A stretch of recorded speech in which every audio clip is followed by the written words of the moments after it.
이 예배 위에 주님께서 주님을 더 원하는 귀한 마음을, 귀한 영혼을 저와 여러분에게 부어주실 줄로 믿습니다. 그게 복입니다. 다른 것에 우리의 마음이 나뉘어지지 않고 주님 한 분을 더 원하는 것, 그것이 저와 여러분들이 풍성한 삶을 살아가는 비결인 줄로 믿습니다. 하나님 나라는 이미 우리 가운데 임했습니다. 제 얘기가 아니라 주님께서 그렇게 선포하셨기 때문입니다. 하나님의 나라는 이미 이 세상에 임했다. 그리고 그 완성을 향해 그 하나님 나라가 지금 지어져 가고 있는 줄로 믿습니다. 저와 여러분들은 대한민국이라는 이 땅에서도 살고 있는 것이 분명하지만 주님께서 가지고 오셨던 2000년 전에 이 세상에 가지고 오셨던 하나님 나라 가운데 살고 있음 또한 분명한 사실인 줄로 믿습니다. 그래서 우리는 정상적이기만 한다면 그 하나님의 나라를 온전히 누리면서 살아가는 것이 정상적인 그리스도인들의 삶입니다. 그 나라는 큰 나라입니다. 하나님의 나라는 깊은 나라입니다. 그 나라는 풍요로운 나라입니다. 따라서 저와 여러분들이 그 나라를 지금 우리가 서 있는 이 자리에서, 내가 살아가는 삶의 자리에서 풍성히 누릴 수 있습니다. 이론상으로는. 근데 이 하나님 나라, 분명히 우리 가운데 임했고 이루어져 가고 있는 이 하나님의 나라를 실제 자기의 삶에서 풍성하게 경험하면서 살아가는 사람들이 많지가 않습니다. 저한테도 이게 큰 숙제이고, 많은 그리스도인들이 정말 그 하나님 나라의 풍성함, 그 기쁨, 즐거움들을 마음껏 누리면서 살고 싶은데 그러지 못하는 것이 믿음의 숙제이고 과제이기도 한 것이 사실입니다. 예수님이 분명히 하나님 나라를 가지고 오셨기 때문에 그 나라를 우리가 누리는 것이 정상적일 텐데 왜 그 하나님의 나라를 누리지 못하는 것일까? 없으면 누리지 못한다는 말이 맞는데 분명히 우리 가운데 그 하나님 나라가 있고 우리가 이미 그 하나님 나라의 백성이 되었는데 왜 그 분명한 하나님 나라를 누리지 못하는 것일까? 그런 고민을 하다가 목사님들과 지난 주일 창세기 말씀을 묵상하다가 한 가지 해답을 얻은 것이 있어서 여러분들과 함께 좀 나누려고 합니다. 하나님의 나라가 분명히 왔는데 사람들이 하나님 나라를 누리지 못하는 정도가 아니라 우리 예수님께서 하나님 나라를 가지고 이스라엘 땅에 오셨는데 이스라엘 백성들의 대부분은 그 예수님을 거부하고 예수님을 죽이는 일에 다 동참하고 말았죠. 예수님이 가지고 오신 하나님 나라를 거부한 것입니다. 분명히 예수님께서 가지고 오셨는데 왜 그럴까? 왜 분명히 예수님이 가지고 오신 그 하나님의 나라를 두 눈으로 보면서도 그들이 그 나라를 누리지 못하는 것일까? 창세기 말씀을 좀 한번 먼저 보도록 하겠습니다. 창세기 26장입니다.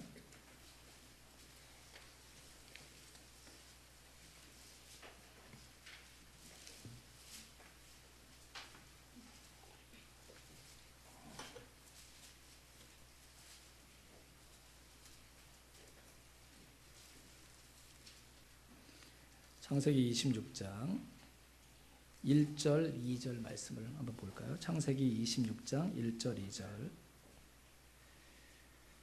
자, 우리 같이 읽어보겠습니다.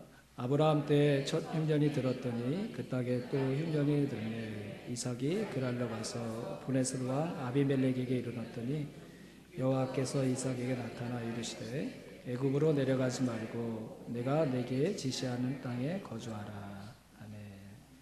아브라함의 이야기가 끝나고 이삭의 세대가 되어서 이삭의 이야기가 쭉 이어지고 있는데 아버지 아브라함 때와 같이 흉년이 들어서 그 지금 살고 있는 그곳에서 다른 곳으로 이주해야 되는 그런 현실이 찾아오고 말았습니다. 그래서 그때 대부분의 사람들은 다 애굽으로 그런 어려움이 있을 때 애굽이 세상의 중심이었기 때문에 내려가고자 했는데 하나님께서 나타나셔서 이삭의 발걸음을 막으십니다. 애굽으로 내려가지 못하도록. 그러시면서 하나님이 3절 4절 말씀해 보면 5절까지 말씀해 보면 아브라함에게 맹세한 것을 이룰 테니까 그 하나님의 약속을 붙들고 너도 반드시 복을 받게 될 것이니까 네가 하고 싶은 대로 하지 말고 내 말대로 움직여라 이렇게 말씀을 하시죠. 그리고 5절에 이런 말씀을 하시죠. 이는 아브라함이 내 말을 순종하고 내 명령과 내 계명과 내 율례와 내 법도를 지켰음이니라 하시니라 그러셨어요. 그래서 애굽으로 내려가지 않고 이삭과 그 가족들이 그랄이라는 블레셋 땅에 머무르게 되는데요.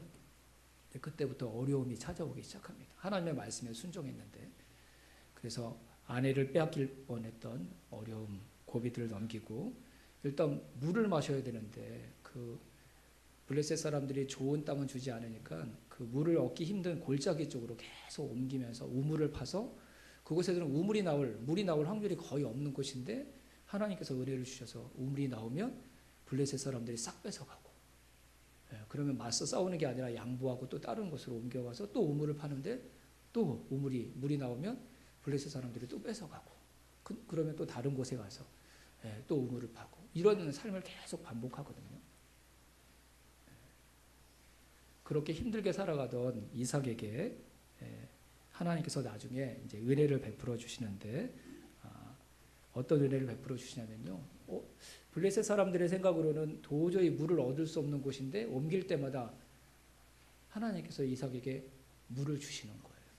그래서 처음에는 그거 빼앗다가 나중에 이 블레셋 사람들도 깨닫는 거죠. 저거는 인간이 하는 일이 아니다. 하나님께서 저 이삭과 함께 하는구나. 그래서 이삭을 함부로 건드릴 수 없다고 판단해서 아비멜렉 왕과 군대 장관이 이삭에게 찾아와서 먼저 고개를 조아리면서 우리 싸우지 말고 친하게 지내자. 화친 조약을 맺습니다. 그리고 그때 그런 고백을 합니다. 너와 함께 하시는 하나님을 내가 똑똑히 보았다.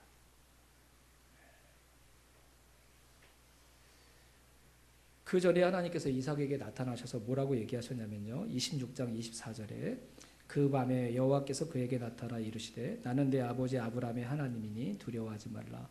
내 종 아브라함을 위하여 내가 너와 함께 있어 내게 복을 주어 내 자손이 번성하게 하리라 하신지라. 그리고 나서 이삭이 곳에 제단을 쌓거든요. 아브라함의 아들이다. 아브라함의 자손이다. 믿음의 자손이다. 믿음의 계보 안에 있다. 이건 놀라운 특권입니다. 하나님께서 특별히 사랑하시는 사람 안에 포함된, 이건 이삭이 노력해서 얻은 게 아니죠. 그렇죠? 하나님께서 아브라함을 통해 주신 그 복을 이삭이 누리는 것이죠. 아브라함에게 주시겠다고 약속했던 그 복을 후대에게도 주시겠다고 약속하셨는데 그 후대로 태어났으니까 얼마나 큰 복입니까? 근데 여러분, 이삭이 실제로 하나님께서 아버지 아브라함에게 약속하셨던 그 복과 은혜를 언제 누리는 줄 아십니까, 여러분? 아브라함의 아들로 태어났다는 것, 복을 받을 가능성을 가진 인생으로 태어났다는 의미이지만 실제로 이삭이 그 아버지 아브라함에게 약속했던 하나님의 복과 은혜를 언제 받냐면 아브라함이 순종했기 때문에 받는 게 아니라 실제로 이삭이 그 복을, 자기의 피부로 느끼는 복을 언제 받냐면 힘들고 어려워도 자기의 생각대로 움직이지 않고 하나님의 말씀대로 순종해 살아갈 때. 누가요? 아브라함이 아니라 이삭 자신이 살아갈 때 복을 받는 거예요. 사람의 눈으로 볼 때는 우물 다 빼앗겼어요. 또 다른 데로 옮겨야 돼요. 불편하게. 그렇게 어려운 삶으로 계속 이끌어가는 것 같은데 결국 나중에 어떻게 돼요? 세상에 가장 강력한 왕이 와서 이 사람은 감히 건들 수 없는 하나님의 사람이구나라는 것을 인정하는 거예요. 그래 그 뒤에 이삭과 그 종들이 팠던 우물은 아무도 건드리지 못하는 이삭의 소유가 됩니다. 소유가. 언제요? 그냥 아브라함의 아들로 태어났기 때문에 하나님께서 이삭에게 공짜로 주신 게 아니라 언제요? 이삭이 아브라함의 자녀니까, 하나님의 말씀에 순종한 아버지 아브라함의 자녀니까 그 자녀답게 이삭이 순종할 때, 이삭이 순종할 때 하나님께서 도저히 하나님의 은혜와 복을 받을 수 없는 상황이었지만 세상 사람들이 저건 하나님이 주신 복이야. 저 사람은 함부로 건드리면 안 돼. 하나님의 사람이야. 라고 인정할 수 있는 하나님이 약속하셨던 그 복과 은혜를 이삭이 누리게 되었다는 것입니다. 하나님 나라, 예수님이 가지고 오신 하나님 나라 안에 있다고 우리가 그 하나님의 나라를 실제로 경험하고 누리면서 살아가는 게 아니에요.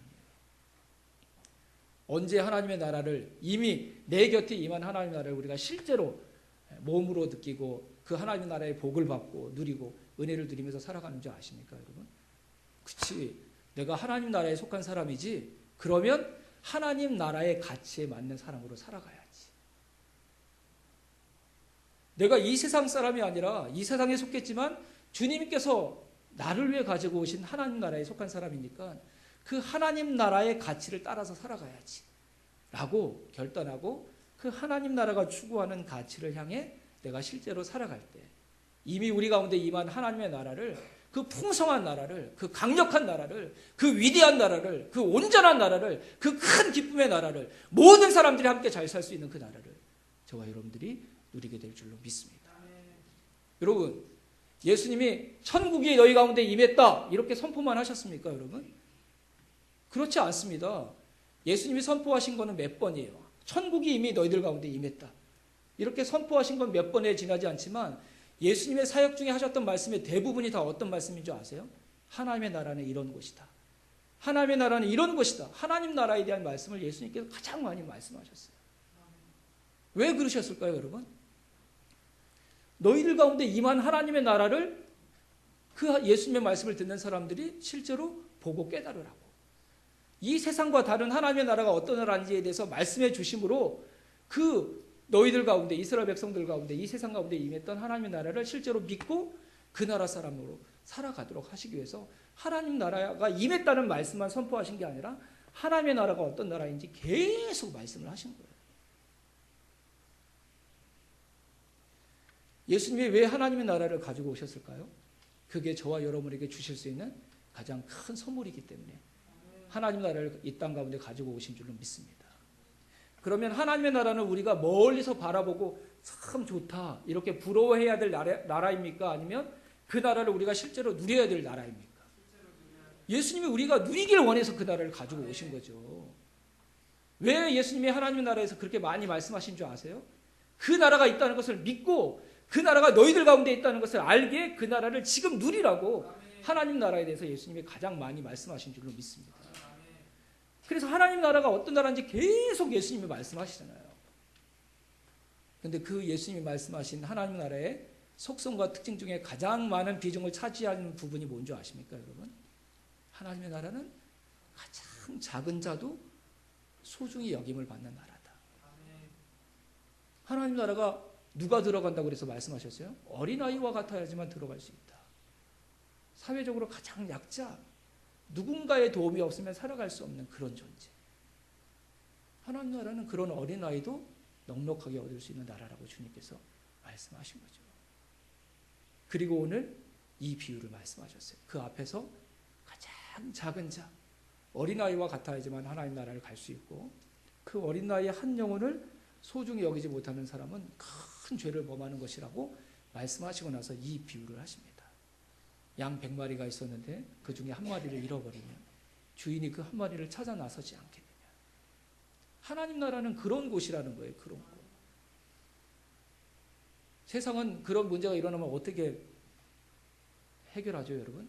99마리의 양을 보호하기 위해 한 마리를 버리죠.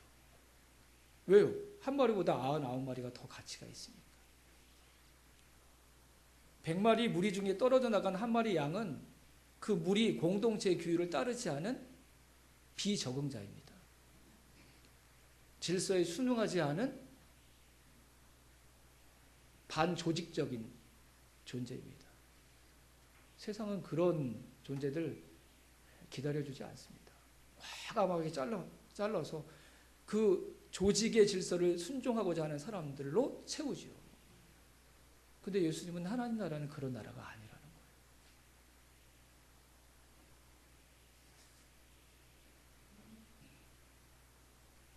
예수님이 가지고 오신 하나님의 나라는 그런 나라가 아니래요. 99마리를 남겨두고 한 마리를 찾아 나서는 주인, 그 주인이 만들어가는 나라가 하나님 나라라는 것이죠. 99마리들이 주인이 그런 행동을 하면 어떻게 하죠, 여러분? 왜 그 말 안 듣는 우리 조직이 필요하지 않는 그 한 존재를 위해 이 많은 사람을 희생해야 합니까? 비효율적입니다. 이렇게 얘기하지 않겠어요, 여러분? 저는 우리 소망교회가 하나님 나라가 되기를 주님의 이름으로 축원합니다. 여러분, 이 비유를 잘 들으셔야 돼요. 100마리 중에 한 마리를 잃어버리면 그 한 마리를 찾아 나서는 사람이 되라. 예수님은 우리에게 그 얘기를 하시는 게 아니에요, 여러분. 잃어버린 한 마리의 양을 찾아 나서는 분은 누구예요? 주인이에요. 목자예요. 그분이 누구세요? 하나님이세요. 하나님 나라의 주인이신 하나님. 하나님은 100마리 중에 한 마리를 잃어버리면 99마리를 내버려 두고 한 마리를 찾아 나서시는 아버지이시고 목자시라는 거예요. 그럼 우리는 어떤 대상이 되는 거죠, 여러분?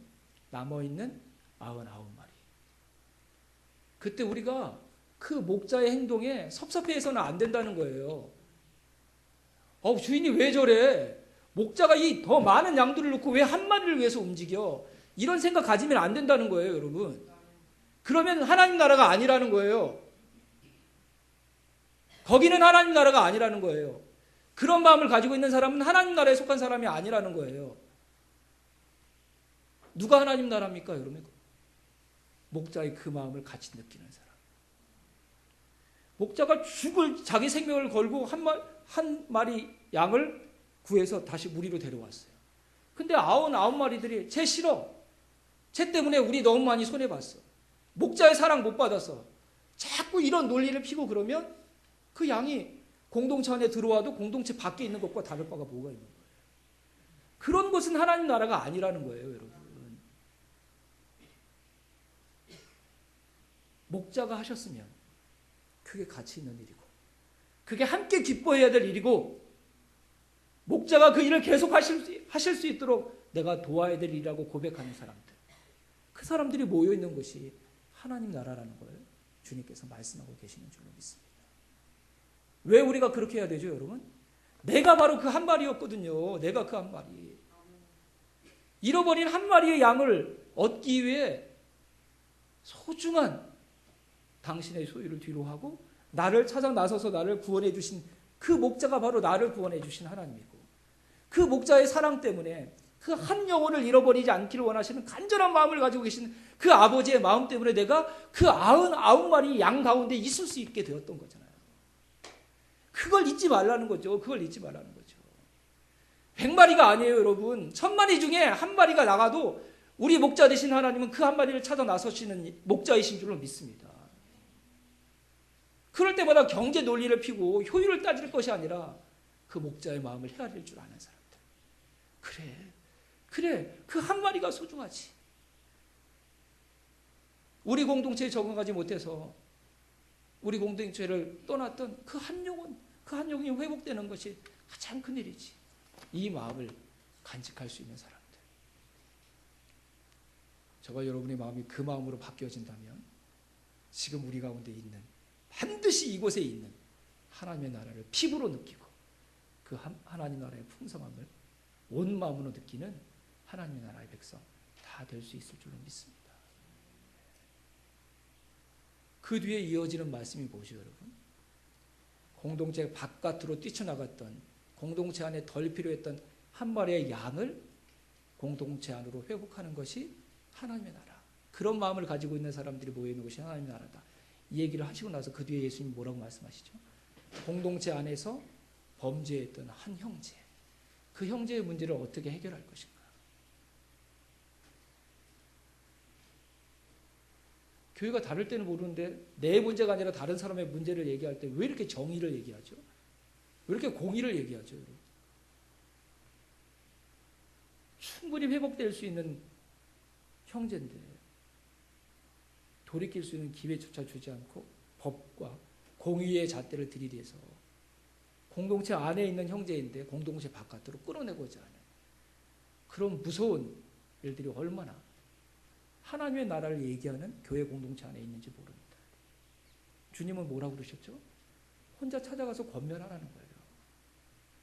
그래도 안 되면 둘이 가서 권면하고, 더 많은 사람들이 권면하고, 그래도 안 되면 교회가 같이 가서 권면하고,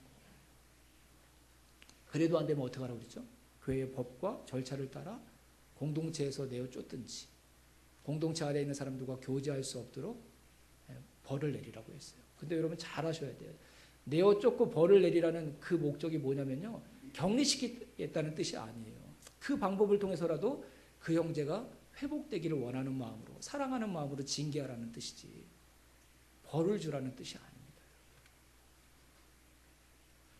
우리가 추구하는 공동체성을 방해하는 사람이라고 어떻게 해서든지 내보내려고 할 것이 아니라 그 형제를, 그 믿음의 가족을 회복시키고 설득해서 공동체 안에 머물기 위해 계속 노력하는 사람들, 그 사람들이 모여있는 그곳이 하나님의 나라라는 것이죠. 불필요해 보이고 헛된 노력처럼 보이지만 아니다. 한 번만 더 노력해보자. 그 고백을 하는 그 사람들, 그 마음을 가진 사람들, 그것이 진짜 하나님 나라의 백성들이 속해 있는 그런 공동체라는 것을 주님께서 말씀하고 계시는 것이죠. 누가 뭐래도 포기해야 돼. 우리 공동체에 도움이 되지 않아. 라고 얘기하는 극히 작은 한 사람, 그 사람의 회복을 위해 함께 기도할 수 있는 그 마음을 가지고 있는 사람들, 그 사람들은 지금 우리 이 자리에 함께 임해 있는 하나님의 나라를 피부로, 온 마음으로, 삶으로 경험하고 누리면서 살아갈 진짜 하나님의 나라의 주인공들이 될 줄로 믿습니다. 주님께서 이 마음을 저와 여러분에게 주시기를 주님의 이름으로 축원합니다. 이 마음을 갖는 것이 저와 여러분의 신앙생활의 목적이 되어야 될 줄로 믿습니다. 세상에 감히 넘볼 수 없는 풍요, 세상의 성공을 구가하는 그런 사람들이 모여있는 공동체가 하나님의 나라를 보여주는 것이 아니라 세상은 다 포기하고 쓸모없다고 결론 내린 한 영혼의 회복을 위해 끝까지 애달아 하면서 기도하고 무슨 노력을 더 할 수 있을까를 고민하는 그 사람들이 모여있는 그곳에 하나님의 나라는 더 크게, 더 선명하게 보이게 될 줄로 믿습니다. 여러분, 하나님의 나라를 누리는 사람들이 되어야 합니다. 이건 우리의 기도 제목이 아니라 하나님께서 저와 여러분에게 주신 사명입니다. 교회 공동체 안에 있는 사람들이 하나님의 나라를 누리지 못하면 어떻게 교회 밖에 있는 사람들이 교회 공동체 안에 들어오기를 소망하고 기대할 수 있겠습니까? 풍성한 하나님의 은혜를 진정으로 원한다면 하나님의 나라를 지금 내가 선 그 자리에서 누리는 사람이 되어야 합니다. 그러기에 우리가 어떤 마음을 회복해야 된다고요? 가장 작은 사람, 가장 낮은 사람, 그 사람, 그 한 영혼의 회복을 위해 함께 마음을 드리고 함께 기도하고 함께 고민할 줄 아는 그 마음을 우리가 회복한다면 분명히 저와 여러분은 하나님의 나라를 가장 크고 가장 풍성하게 누리는 하나님의 백성들이 될 줄로 믿습니다. 이 마지막 때에 그 한 사람이 필요합니다.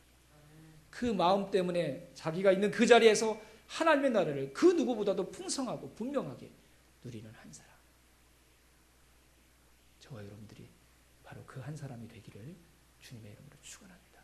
기도하겠습니다.